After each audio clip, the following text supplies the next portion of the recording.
मराठा समाजाला दिल्या गेलेले ओबीसी प्रमाणपत्र सरसकट रद्द करण्यात यावे यासाठी दत्तात्रय अनंतवार यांनी गत 8 दिवसापासून कवाना तालुका हदगाव येथे आमरण उपोषण सुरू केले आहे।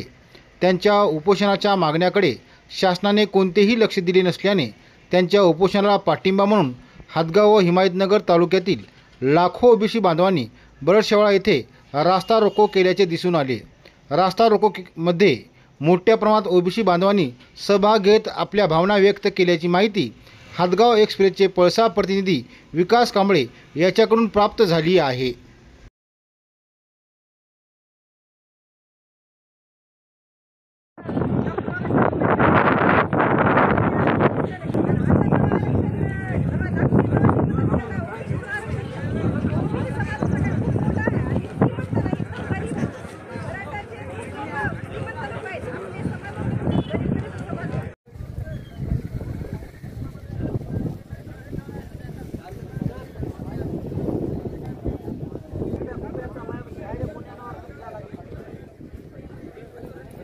मागणी एकच आहे की आमचे जे बांधव दत्तात्रयजी अनंतवार जे कवान्याला उपोषणाला बसलेत ओबीसी समाजासाठी, तर त्यांची मागणी अशी आहे की कुणबी प्रमाणपत्र जे खोटे प्रमाणपत्र देण्यात येत आहे ते तात्काळ रद्द करून ओबीसीच्या ताटातून कुणालाही आरक्षण न देता ओबीसीचं बाधित आपलं आरक्षण संरक्षण करून दुसऱ्या याच्यातून त्यांना आरक्षण द्यायला आमची काही हरकत नाही।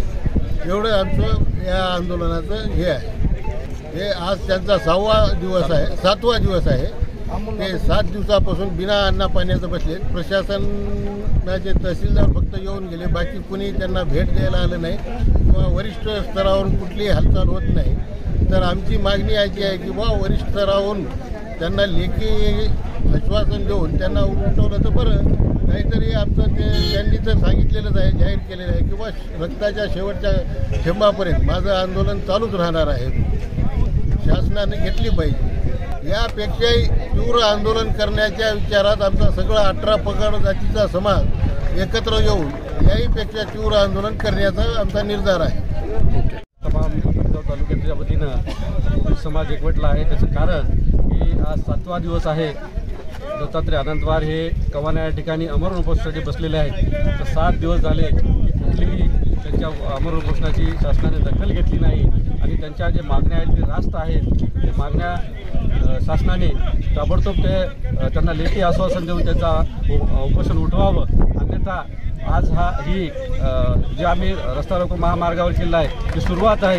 इथून जर शासनाने दखल नाही घेतली तर आम्ही गावबंदी आणि पूर्ण तालुका चक्काजाम करू, असे मी या ठिकाणी आपल्या माध्यमातून सरकारला चेतावणी देतो। चालू आहे दत्तात्रय अनंतवार हे कवाना या ठिकाणी संत नंदी महाराज यांच्या मंदिरामध्ये अमर उपोषणाला बसलेले आहेत आणि त्यांचा हा 7वा दिवस आहे।